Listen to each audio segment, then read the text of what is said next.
पानी की बूंद बूंद तरसते हम भारतीय। हेलो दोस्तों, मेरा नाम है Mohammad Inam and welcome to my YouTube channel. और आज जिस विषय पे हम लोग बात करने वाले हैं वो बहुत ही चिंताजनक है और हमारे देश के लाखों भारतीय लोग इस समस्या से जूझ रहे हैं, जो है जल संकट। हमारे देश में इतना जल का संकट होता जा रहा है, पानी की समस्या बढ़ती जा रही है। आज इसी विषय पे हम चर्चा करने वाले हैं और आज हमारे साथ जुड़े हुए हैं। बहुत बहुत स्वागत है आपका मेरे चैनल पे। आपका भी बहुत बहुत शुक्रिया मुझे आपके चैनल पर मौका देने के लिए। ऐसे मैं कोई एक्सपर्ट तो नहीं हूँ, हाँ थोड़ी बहुत नॉलेज है तो वो मैं आपके साथ शेयर कर सकता हूँ। तो साकिर भाई, जैसे कि आज जिस टॉपिक पे हम लोग बात कर रहे हैं पानी की समस्या है ना जी, तो उसमें जैसे कि अभी हम लोग देख रहे हैं कई जगह अभी गर्मी भी आने वाला है, पानी की समस्या हर साल बढ़ती जा रही है। तो ये समस्या मतलब इधर शुरू हुआ है या पहले से ही चलता आ रहा है? पानी की समस्या आजकल जो क्रिएट हो चुकी है और हम लोग देख रहे हैं कि एक टैंकर का निज़ाम कल्चर क्रिएट हो चुका है और एक हर गली हर मोहल्ले हर जगह आपको एक पाइपलाइन का जाल बिछा हुआ, जितनी सड़क नहीं है उससे ज़्यादा तो पानी के आपको पाइपलाइन का जाल बिछा हुआ। औरंगाबाद ले लीजिए या फिर महानगरों में ले लीजिए, जो महानगर है जैसे मुंबई है, दिल्ली है, आगरा है, हैदराबाद है, चेन्नई है, बेंगलोर है, तो यहाँ जो पानी आता है ये पाइपलाइन के थ्रू आता है और ये अभी से नहीं आता है, ये बहुत सालों से आता है। और किसी किसी का तो आज अगर आप डेटा उठा के देखेंगे तो वो 100 किलोमीटर, 150 किलोमीटर, 200 किलोमीटर दूर से किसी गांव से आता है, किसी डैम से आता है। तो ये समस्या वजह ये बनी कि पहले ऐसा नहीं था, पहले ये चीज़ ऐसे नहीं थी। ये चीज़ आज से 100-150 साल पहले क्रिएट हुआ है। जैसे जब अंग्रेज़ यहाँ आए और अंग्रेज़ ने मैसूर एक स्टेट है। अंग्रेज के आने से पहले ऐसा कोई समस्या नहीं था? कोई समस्या नहीं था एक्चुअल में। पाइपलाइन एक क्रिएट किया गया है। पाइपलाइन क्रिएट नहीं किया गया है कि एक्चुअल में ये जैसे कि किसी भी कौम या किसी भी गवर्नमेंट या किसी भी एक लोगों का एक मेंटालिटी और अपने स्टेट को चलाने का एक अलग अनुभव होता है, अलग चीज़। अंग्रेज आए तो अपने साथ एक अलग सिस्टम लेकर आए, तो अब उनको यहाँ का नॉलेज नहीं था इस हिंदुस्तान का।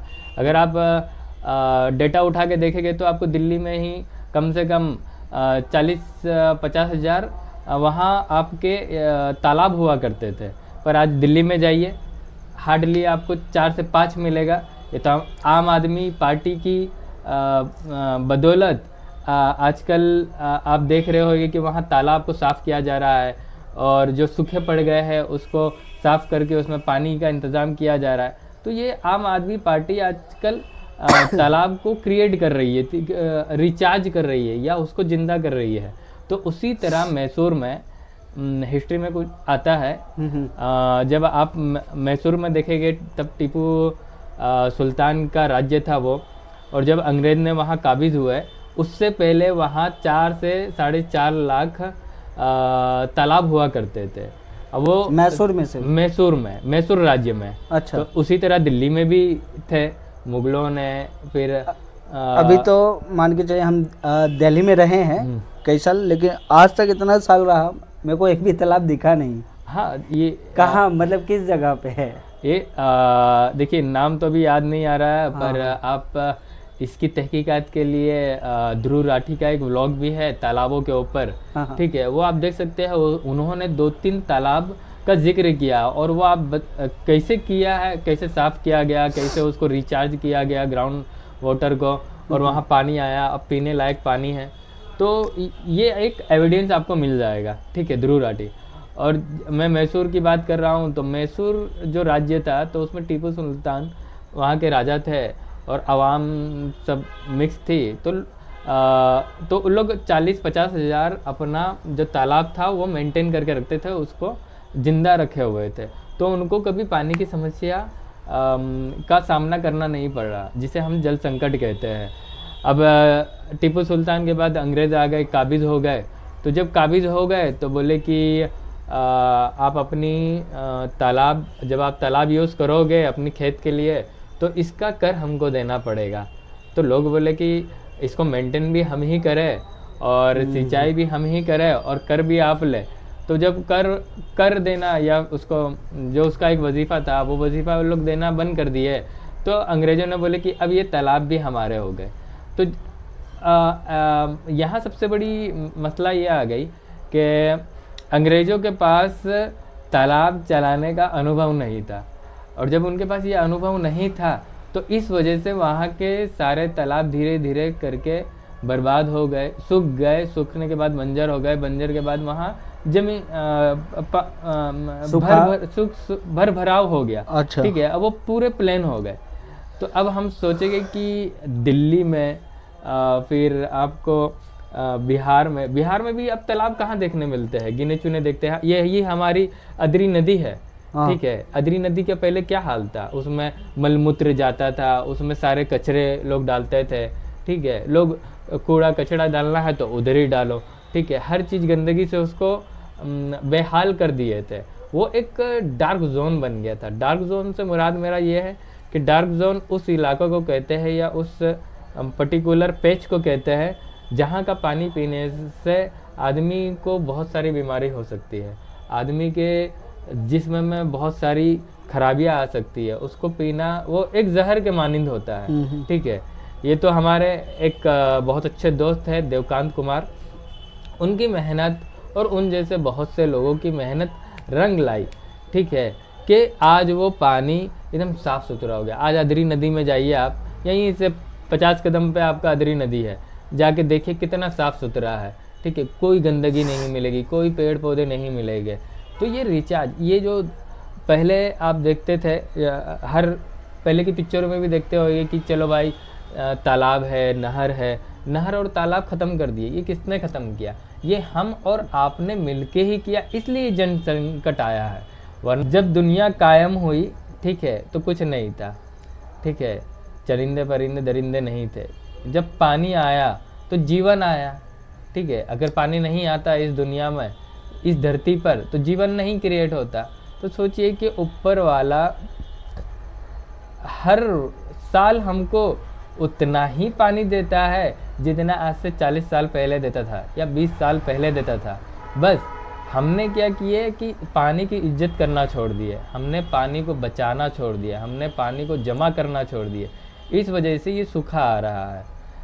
एक और है इसके साथ कि औरंगाबाद में जो पानी की मुश्किल है, इसका समस्या है, इसका सबसे ज़्यादा क्या कारण हो सकता है आपकी नज़र में? देखिए, ये जो समस्या है ये मैन मेड है, ये गॉड मेड नहीं है। हम ही लोग क्रिएट कर रहे हैं समस्या, हम इंसानों ने क्रिएट किए हैं। सबसे पहली बात कि हमने जंगलें काट दिए। ठीक है, जो तालाब नहर वगैरह हुआ करते थे हमारे यहाँ, हमने उसको ख़त्म कर दिए, लेवल कर दिए। तीसरा, यहाँ इंडस्ट्रियल फैक्टर भी है। ठीक है, और चौथा, हमने जो बारिश का पानी होता है हम उससे रेन हार्वेस्टिंग नहीं कर पाते हैं। सबसे बड़ी बात यहाँ यही है कि हम पानी की इज्जत नहीं करते हैं। अगर पानी की हम इज्जत करें तो पानी हमारी इज्जत करेगा। आज भी एक और सबसे बड़ी समस्या ये है कि कुदरत ने हमें भरपूर पानी दिया है, और इतना पानी दिया है कि जिसकी कोई हद नहीं है। नहीं तो बहुत लोग तो बोलते हैं कि जो धरती हमारा उसका 1/3 पानी है, लेकिन उसका भी मान के चलिए कि जैसे बोलते नहीं है कि 70% पानी है और 30% पे ज़िंदगी मतलब इंसान लोग बसे हुए हैं। उसके अलावा जो समुद्र है हमारा, उसमें भी ये इंक्लूड होता है 70% में। तो मीठा पानी का जो सोर्स है वो कितना परसेंट मतलब? हाँ, ये आपका सवाल बहुत अच्छा है। हाँ, और मेरे दिल में बात थी कि मैं इस पे बात करूं। देखिए, हमारे जो धरती है, ठीक है, जिसे हम अर्थ कहते हैं, जो हमारा प्लानट है, उसे ब्लू प्लानट कहा जाता है। ब्लू प्लानट कहा जाता है। ब्लू प्लानट इसलिए कहा जाता है कि ये नीला है। जब आप अंतरिक्ष से देखिएगा तो ये नीला दिखेगा, क्योंकि यहाँ 75% पानी है और 25% लैंडफॉर्म में है। लैंडफॉर्म में। अब बात यहाँ ये आती है कि 75% का जो पानी है वो सभी पीने लायक है? नहीं, वो पीने लायक नहीं है। उसमें जो 70% पानी है, 75%, उसमें आपका 3% सिर्फ पीने का पानी है। सिर्फ 3%? हाँ, जो 70% है, अगर हम उसको 100% ले लेते हैं तो 100 का 3% वो भी पीने का पानी है। पीने का पानी, ठीक है। और वो 3% में भी 70% आइसबर्ग की शक्ल में है, जिसे बर्फ की शक्ल में है वो। हाँ, ठीक है। ठीक है। और उसका अब 100% का अगर बर्फ को भी हम निकाल के वो करते हैं तो पीने के लिए पानी बढ़ जाता है 1 या 1.5% के लमसम % ही पानी है। अब यहाँ हमसे जो मुराद आता है तो वो आज 2025 के पस मंजर में वो 800 करोड़ लोगों के लिए वो पानी पीने के लिए है। जंगलात में के जो जानवर है लाखों, उनके लिए वो पानी पीने के लिए है। ठीक है। जिससे हम खेती करते हैं वो 1.5% में हम उसको इस्तेमाल करते हैं, और बची कुची जो रह गई वो हमारी इंडस्ट्रीज उसको यूज़ कर लेती है। ठीक है। तो आप सोच सकते हैं कि ये 1.5% में 800 करोड़ लोगों का और जानवरों का कपड़ा धोना, नहाना और इंडस्ट्रीज चलती है। अगर हम इतनी बड़ी कुदरत की ये बहुत बड़ी नेमत है कि अगर हम इसको नहीं बचा पाएंगे तो आने वाली जनरेशन रोएगी। आपने अभी अपने सवाल में कहे कि आजकल हम देखते हैं कि एक टैंकर का कल्चर क्रिएट हो रहा है, लोग जर्किन लगा के लाइन से खड़े हैं हर मोहल्ला में। अब गर्मी भी आ रही है, मुंह पे ही है गर्मी। ठीक है। तो ये सॉल्यूशन कैसे क्रिएट होगा? ये सॉल्यूशन कुदरत हमको हर साल पानी देता है। 2024 में भी उतना ही पानी दिया था जितना 2023 में दिया था, और उतना ही 2022 में भी दिया था, और 2025 में भी अब उतना ही पानी गिरेगा। बस शर्त यह है कि हम इसकी इज्जत करने वाला बन जाए और इसको बचाने वाला बन जाए और इसको बचाकर इस्तेमाल करने वाला बन जाए। अब ये होगा कैसे? ये होगा कैसे? मेरे बोलने से और आपके सुनने से तो होगा नहीं होगा। इसके लिए प्रॉपर वे में प्लानिंग करनी होगी। सबसे पहले जो हमारे यहाँ गली मोहल्लों में जो एक रोड बना हुआ है सीमेंट का, उसको हटाकर ईंट की जो पहले रोड हुआ करती थी, ठीक है, आज पेवर ब्लॉक ने उसकी शक्ल ले लिया है। ये भी एक अच्छा कदम है। ठीक है। एक्चुअल में जो पानी होता है वो नीचे जमीन में जज्ब होना चाहिए। नीचे जमीन ऑब्जर्व नहीं कर पाता है सीमेंट वाले रोड से। सीमेंट वाले से वो पानी आता है, बहता है और गले नालों के थ्रू कहाँ से कहाँ निकल जाता है। ठीक है। अब जज्ब नहीं हो पाती है तो पानी किधर से किधर निकल जाता है। फिर आपको तालाब खोदने होंगे, तालाब मेंटेन करने होंगे। ठीक है। आपको घर के अंदर एक रेन हार्वेस्टिंग का एक कल्चर क्रिएट करना होगा। ठीक है। फिर आपको हर घर के आगे एक पॉट होल बनाना होगा कि मेरे जो घर का पानी है, घर का पानी, मेरे जो नहाने का पानी, मेरे जो बर्तन धोने का पानी, वो एक जगह गड्ढे में जाके गिरे और वहीं जाके वो जमा होके वो ज़मीन में चल जाए। बारिश के पानी को सेव करके रखिए। अब जैसे आजकल हम आरओ लगा दिए हैं तो आरओ की जो टैंक है वो 10 लीटर की है, पर वो वेस्टेज करती है 40 लीटर। 10 लीटर क्रिएट करने में 40 लीटर पानी बहा देती है। अब उसका सही इस्तेमाल कैसे होगा? उसका सही इस्तेमाल आप कपड़े धोने में लीजिए, सही इस्तेमाल उसका आप बर्तन धोने में लीजिए, सही इस्तेमाल आप पोछा मारने में लीजिए, सही इस्तेमाल आप उससे पेड़ पौधों में पानी डालने के लिए लीजिए, गाड़ी धोने में लीजिए। तो ये तरीका है। अगर जब तक हम पानी को पानी समझकर, एक नेमत समझकर और उसकी एक इज्जत समझकर नहीं करेंगे तो आने वाली जनरेशन बद से बदतर हालात हो जाएगा। आपको एक गांव की रिपोर्ट सुनाता हूँ। महाराष्ट्र में हिवरे बाज़ार है। ठीक है। हिवरे बाज़ार जब पानी फाउंडेशन आमिर खान की जो है उन्होंने काम नहीं किए थे, उससे पहले हिवरे बाज़ार में पानी नहीं हुआ करता था, महाराष्ट्र में सूखा हुआ करता था। अच्छा। तो उन्होंने उनका जो ग्राम पंचायत का जो नेता था, जिसे सरपंच कहते हैं, हम मुखिया कहते हैं यहाँ, ठीक है, वो उसने एक हंगामी मीटिंग बुलाई और सारे गांव वाले को जोड़ा और कहा कि देखिए अब तो पानी की समस्या तो थी ही, अब हमको कोई लड़की देने को तैयार नहीं है। तो बोले कि क्या किया जाए, करना तो पड़ेगा ही कुछ, क्योंकि हम और आप मिलके कुछ नहीं करेंगे तब तक कोई समाधान आएगा नहीं। आप भी बूढ़े हो जाइए, आप तो बूढ़े हैं ही, हम लोग तो बूढ़े हो जाएंगे, पर आगे की जनरेशन नहीं हो पाएगी और ये गांव वीरान हो जाएगा। तो क्या किया जाए? तो उनके जो सरपंच थे उन्होंने थोड़ी स्टडी की, शोध किए।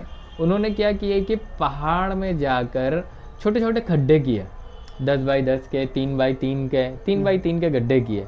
उन्होंने बोले कि पहाड़ पे अगर जब पानी गिरेगा तो वो नीचे की ओर ही आएगा, पर जब वो नीचे की ओर आएगा, जो हमने हर 3-3 फुट पे जो गड्ढे किए हुए हैं उससे होते हुए गुजरेगा। तो जब उससे होते हुए गुजरेगा और वो गड्ढे में जितने पानी जाएंगे तो वो हमारे ज़मीन में जाएंगे। तो उसी तरह उन्होंने क्या किया कि जहाँ नहरें बहती थी, जहाँ नदी बहती थी, जहाँ कुआं वगैरह रहता था, बिल्कुल मानसून से पहले वो सारी तैयारी 1.5 से 2 महीना तैयारी करते थे कि पानी को बचाना है, पानी को बर्बाद होने नहीं देना है।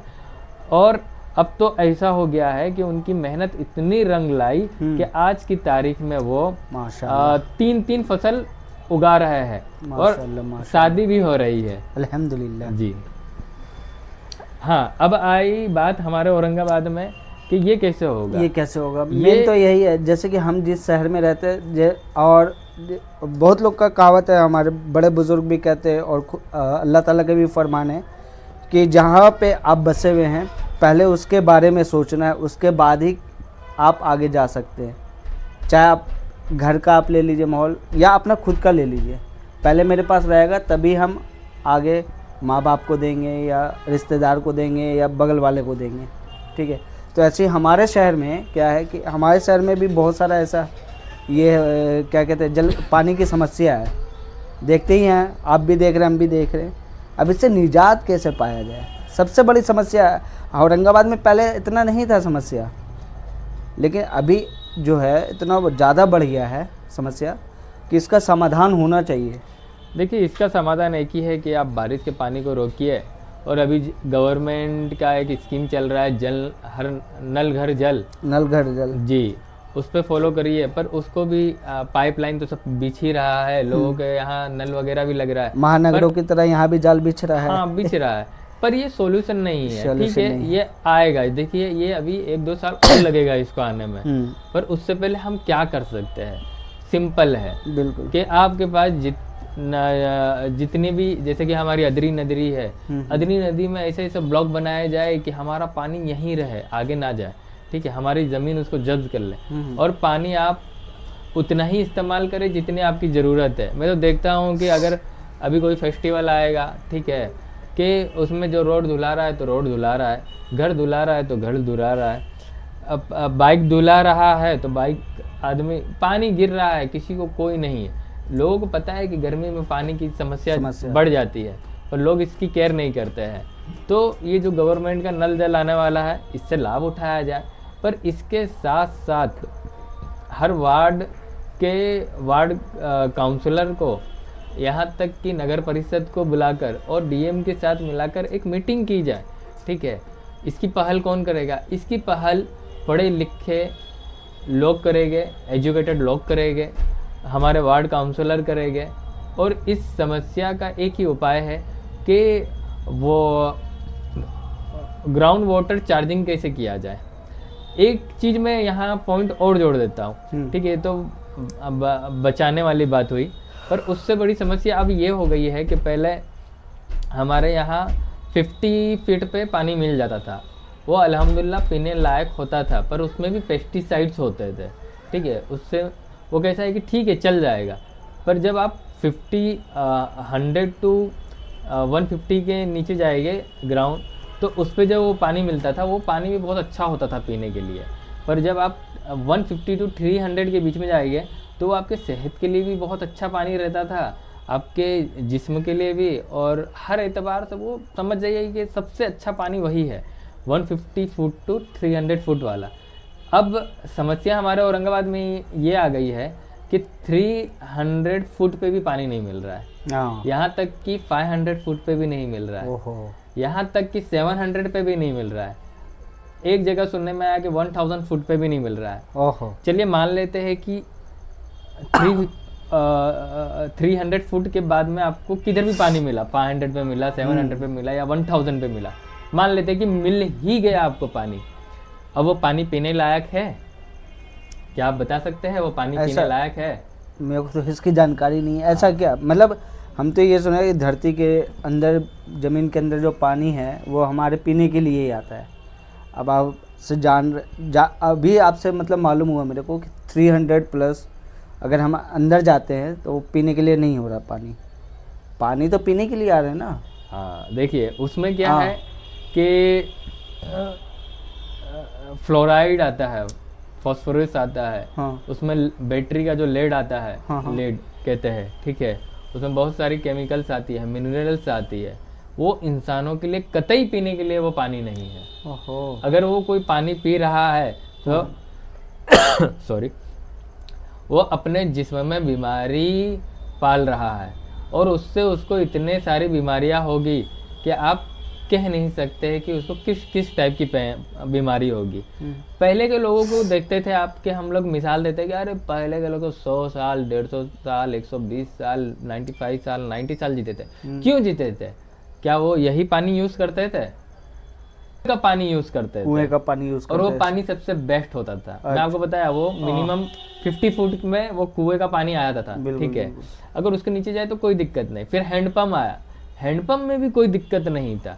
पर जब से ये छेदने वाला काम आया, बोरवेल आया, बोरवेल जी बोरवेल, जिसे सबमर्सिबल पंप से हम लोग पानी निकालते हैं, बिल्कुल। तो ये पहले क्या थी कि जितनी जरूरत है उतना हम हैंडपंप या बाल्टी डाल के निकालते थे, यूज करते थे और उसके बाद कोई दिक्कत नहीं। पर अब तो क्या है, जब से ये बोरवेल आ गया है, इसने सारे दुनिया का निजाम ही चौपट बेड़ा गर्क करके रख दिया है। अब मैं देखता हूँ, आप भी देखते होगे और हमारे देखने वाले भी दर्शक देखते होंगे कि हमारे यहाँ पानी खत्म हो गया, अरे भाई टंकी में पानी खत्म हो गया, चलो चालू कर दो। अब वो चालू हो गया है, टंकी भरा गई है, और कब से पानी गिर रहा है, कब से वेस्ट हो रहा है, हमको कोई पता नहीं। हम सीरियल में लगे हुए हैं, हम गप्पेबाजी में लगे हुए हैं और पानी बर्बाद हो रहा है। हम पानी की इज्जत नहीं कर रहे, और जो चीज़ की इज्जत नहीं करते हैं वो चीज़ बद्दुआ देती है। मेरा मानना ये है, मैं गलत हो सकता हूँ, ठीक है। वो चीज़ बद्दुआ देती है कि ये मेरी इज्जत नहीं कर रहा है, कुदरत तू भी इसकी इज्जत मत करना एक वक्त में। तो सोचिए आज हम कहाँ पर कहाँ आ गए हैं। सही बात है। हमारे यहाँ जो क्राइसिस हो गया, 1000 फीट पे भी पानी नहीं मिल रहा है। तो इसकी बड़ी वजह क्या है? इसकी सबसे बड़ी वजह यही है कि हमने इज्जत नहीं की है, और दूसरी वजह यह है कि हमने थोड़े से पैसे के लिए, थोड़ी सी ज़मीन के लिए हमारे जो तालाब नहर थे उसको हमने भर दिए, और आज 100-150 साल के बाद पता चल रहा है कि भाई 1000 फीट पे भी पानी नहीं आ रहा है। अरे जल है तो जीवन है, अगर जल ही नहीं रहेगा तो कहाँ से आप इतने बिल्डिंगों में आप क्या करिएगा, महलों में आप क्या करिएगा जब आपके पास पीने के लिए पानी ही नहीं है। आप दाऊद नगर चल जाइए, आप नज़दीक में अंबा चल जाइए, वहाँ 50-70 फुट में पानी आ जाता है। दाऊद नगर में तो सुनने में आया कि 30 फुट पे आ जाता है। सोचिए क्यों है ऐसा? लोगों का तो कहना है कि वहाँ पे बगल में नदी है, तो इसीलिए बिल्कुल बिल्कुल, इसमें कोई दो राय नहीं है। लेकिन औरंगाबाद में भी तो नदी है। नदी है तो हमने नदी को नदी की तरह नहीं रखे, नदी को नदी की तरह औरंगाबाद में है ना। और औरंगाबाद में नहीं, हमारे इंडिया को सुफलाम सुजलाम कहा जाता है, ठीक है। बिल्कुल, इसे कहा जाता है मल्हार का देश। अब यहाँ सवाल ये भी पैदा होता है कि जब ये मल्हार का देश है तो ये इतना ड्राउट एरिया क्यों है हर जगह? बिल्कुल। महाराष्ट्र है, गुजरात है, राजस्थान है, हमारा बिहार अब है, ठीक है। ऐसा क्यों? कुछ वक्त पहले उड़ीसा था, तो ऐसा क्यों? तो इसकी सबसे बड़ी वजह यही है कि हमने पानी की इज्जत ही नहीं की है। वरना हमारे पास गंगा है, यमुना है, भद्रा है, कावेरी है, जमुना है, फिर गोदावरी है, कृष्णा है, 8-10 नदियाँ तो हमारी इधर ही है। हमारे इधर ही है, बिहार में। अरे बिहार में नहीं, इंडिया में। हमारे यहाँ तो कोसी है, वही हाँ। गंगा हो जाती है जो। अच्छा, हाँ, ठीक है, तो पूरे इंडिया में है इतनी सारी नदी। तो ये भी तो यहाँ, मतलब जिसका हमें नाम मालूम है सिर्फ उसी का, इससे हाँ। बहुत सारी नदियाँ जी हैं। जी, सिंध है, सिंध है। ठीक है, ये इतनी सारी हमारी जो नदियाँ है। हाँ। तो भी हम यहाँ पानी की समस्या के लिए लोग क्यों मर रहे हैं। मैं एक दिन कहता हूँ कि अगर आज लोग होश में नहीं आएंगे, ये टैंकर वाला जो निज़ाम है ये बहुत खतरनाक निज़ाम है। इससे इतने झगड़े उत्पन्न हो गए कि, क्योंकि देखिए झगड़े होते ही हैं, पहले मेरा भर दीजिए, पहले मेरा भर दीजिए। अगर हम लोग इस चीज़ को सेव करके रखेंगे तो ऐसा नौबत नहीं आएगा। बहुत लोग लड़ाई कर लेते हैं आपस में, जी बिल्कुल बिल्कुल, है ना, तुम कैसे भर लिया, पहले पहले हम आए। बहुत सारे मूवी में भी हम लोग देखते रहे भाई। देखिए इतना ये मतलब ये इसलिए वजह से है क्योंकि कोई अपनी तिजारत में मशगूल है, कोई अपने जॉब में मशगूल है, बिल्कुल। और सबको जल्दी है और सबको सबको जल्दी है। टाइम पे पहुंचना है। अब देखिए कि यहाँ लाइफ कितनी इफेक्ट कर रही है एक आदमी की, 24 घंटे की लाइफ पूरी डिस्टर्बेंस चल रही है। बिल्कुल। ठीक है, ये टैंक वाले कल्चर से, ये पाइप वाले कल्चर से, ये पाइप आ गया तो ये सॉल्यूशन नहीं है। ये आपके घर तक थोड़ी है, घर तक आने में अभी आपको 1 साल, 1.5 साल, 2 साल भी लग सकता है, क्योंकि अभी सारा उसका प्रोसेस चल रहा है। पर हमको लॉन्ग टर्म के लिए एक प्लानिंग बनाना पड़ेगा। इसमें नौजवान आ गया है, टीचर आ गया है, डॉक्टर आ गया है, हमारे पास एक से एक इंजीनियर है, ठीक है, वो आ गया है, खेती विभाग के लोग आए, सिंचाई विभाग के लोग आए, यहाँ तक कि प्रशासन आए, डीएम वगैरह आए। जब हम मिल के बैठेंगे, मिल के गौर फिक्र मंथन करेंगे ना, तो एक बहुत अच्छा नतीजा आएगा, और जिससे हमारे यहाँ बारिश भी भरपूर गिरेगी, हम उसको बचाने वाले भी बन जाएंगे। और अगर किसी साल अगर पानी नहीं भी होगी तो हम पूरा वो बारिश के पानी से ही पूरा हम 1 साल तक हमारी ज़िंदगी चला सकते हैं उससे। पर इसको सब पूरे समाज को आगे आना पड़ेगा, हर समाज को, हिंदू, मुस्लिम, सिख, ईसाई। सबसे पहले हमारी समस्या यही है, पानी की इज्जत हम कैसे करें, पानी को हम कैसे बचाएं, तभी ये समाधान का हल होगा, वरना खत्म, दुनिया खत्म। एक आखिरी सवाल शाकिर भाई आपसे, कि सबको ये जानना है, मेरे ऑडियंस को और मुझे भी जानने का बहुत ही इच्छा जाहिर करता है अंदर कि जो हमारा धरती है, ज़मीन है, उस पे पानी कब तक रहेगा। बहुत लोगों ने पूछा था ये क्या मतलब ये रहेगा कंटिन्यू या ख़त्म हो जाएगा, या मतलब कुछ ऐसा टर्म्स एंड कंडीशन है कि या कुदरत का निज़ाम है कि पानी इतने दिन तक रहेगा, उसके बाद फिर पानी ख़त्म। मतलब एक मन में आता है ना सवाल, जिस हिसाब से हम पानी वेस्ट कर रहे हैं, जिस हिसाब से पानी की क्या कहते हैं दुर्दशा होते हुए देख रहे हैं हम लोग, तो कहते नहीं है जैसे पेट्रोल भी ज़मीन से निकल रहा है, ख़त्म होने वाला है, सीएनजी ने कब्जा कर लिया, सीएनजी भी अब ख़त्म होने वाला है, उसके बाद अब इलेक्ट्रिक आ रहा है। अब इलेक्ट्रिक कहाँ से आता है, मेन सोर्स हाइड्रो एनर्जी से क्रिएट होता है, और वो बिजली उत्पन्न करता है, और बिजली उत्पन्न के बाद हमको गाड़ी चार्जिंग मिलती है। अब वही मतलब सवाल है कि हमारी धरती पर पानी कब तक रहेगा। देखिए, आपका बहुत अच्छा सवाल है, और ये मेरे हर सवाल में आ ही चुका है इसका जवाब, तो भी मैं आपको एक बार दोहरा देता हूँ। हाँ ठीक है, अब ये थोड़ा इलॉजिकल बात हो जाएगी। ठीक है, इलॉजिकल बात इसलिए है कि इसका इल्म तो मुझे भी नहीं है, पर हम जो देखते हैं उस पर थोड़ा विश्वास ज़रूर करते हैं।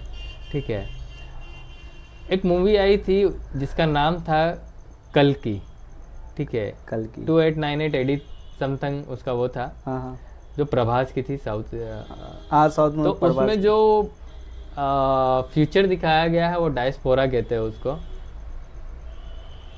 मेरे ख्याल से यही वर्ड कहते हैं डायस्पोरा, कि जिसमें बंजर ज़मीनें होगी, रेत होगी, पर पानी का निज़ाम नहीं होगा। ठीक है, पानी नहीं होगा। तो एक ऐसी ही हॉलीवुड में भी पिक्चर आ चुकी है, फुरी या मैड मैक्स फुरी थी। ठीक है, तो इसमें यही दिखाया गया है कि पानी नहीं है, खाली पहाड़ है तो पहाड़ ही है। ठीक है, बंजर ज़मीनें हैं, ठीक है, रेत और बालू ही है। किसी तो- किसी मूवी में तो ये भी दिखाता है, ये पानी से दुनिया तबाह हो रही है, इतना पानी आ जाएगा। जी। तो वो पर वो एक अलग वो है। हम यहाँ बात कर रहे हैं कि धरती पे पानी रहेगा कि नहीं रहेगा। नहीं रहेगा कि ठीक नहीं है, रहेगा। वो एक फिक्शन मूवी है, साईफाई जिसे हम कहते हाँ। हैं। ठीक है, पर अगर हम देखा जाए तो मान लेते हैं कि चलो ऐसा आएगा, तो ऐसा क्यों आएगा? ऐसा इसीलिए आएगा कि हमने पानी की इज्जत नहीं की, बात वही आ जाती है। ठीक है, और जब तक हम अपने नदी, नालों, तालाब, नहरों को, झरनों को सलामत नहीं रखेंगे तो पानी जाहिर सी बात है कि ख़त्म हो जाएगा। अब आप मिसाल के तौर पर देखिए कि हमारे यहाँ जल्दी झरने, तालाब और नदियाँ बड़ी खास्ता हालत में मिलेगी, मीन्स दुर्दशा हालत में मिलेगी। पर आप जब बाहर के मुल्कों में जाओगे, ठीक है, वहाँ का थेम्स नदी ले लीजिए, या फिर आप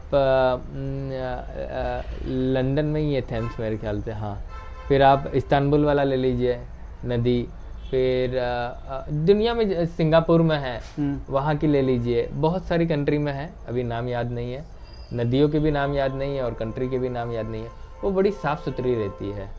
ठीक है, इतनी साफ़ सुथरी रहती है कि आप उसमें नहा के आ सकते हैं।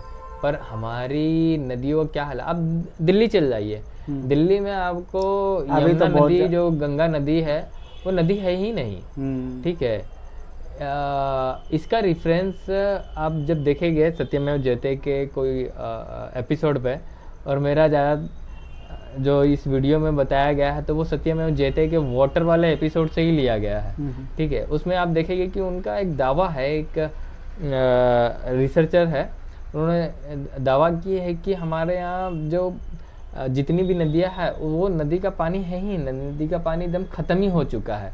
इसमें सीवर का पानी आ रहा है, मलमूत्र का पानी आ रहा है, जिसे हम इस्तेमाल कर रहे हैं, दिल्ली वाले इस्तेमाल कर रहे हैं आरओ के थ्रू।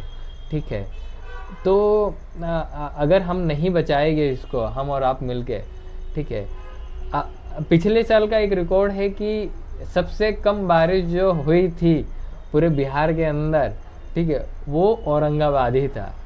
उससे पहले का भी एक और रिकॉर्ड है कि सेम रिकॉर्ड है पानी कम होने में। तो हम तो भाई औरंगाबाद वाले इतने खुश नसीब है कि पानी नहीं होने के मामले में हैट्रिक मार चुके हैं।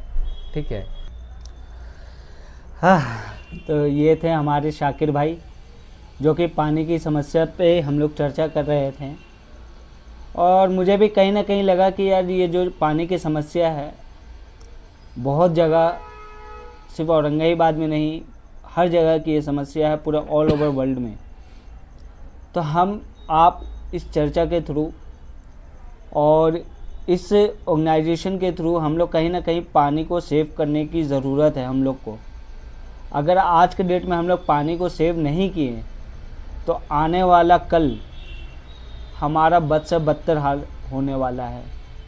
वो कहते हैं ना कि बीते हुए कल को बदल नहीं सकते, लेकिन आने वाले कल को हम आज से बेहतर कर सकते हैं। बिल्कुल बिल्कुल बिल्कुल। तो ये चीज़ हमारे अंदर होना चाहिए, जो हो गया वो हो गया ख़त्म, लेकिन आने वाला कल हमें किस ओर ले जाएगा और कैसे हम लोग को पानी की समस्या से सामना करना है और किस तरह उसको ऑब्ज़र्व करके अपने पास रखना है ताकि हमारा कल का जीवन बेहतर हो। तो ये थी हमारी आज की चर्चा दोस्तों। मिलते हैं फिर अगले एपिसोड में किसी खास टॉपिक पे, किसी खास चर्चा पे। अगर आपको लगता है कि इस टॉपिक पे बात होनी चाहिए तो आप मुझे कमेंट बॉक्स में आप मेरे को कमेंट कर सकते हैं, इंस्टाग्राम पे डीएम कर सकते हैं, या कहीं पे भी डीएम आप कर सकते हैं। उसका सॉल्यूशन को लेकर हम फिर से आपके सामने हाजिर होंगे। तो मिलते हैं फिर अगले वीडियो में। अभी के लिए खुदा हाफिज़।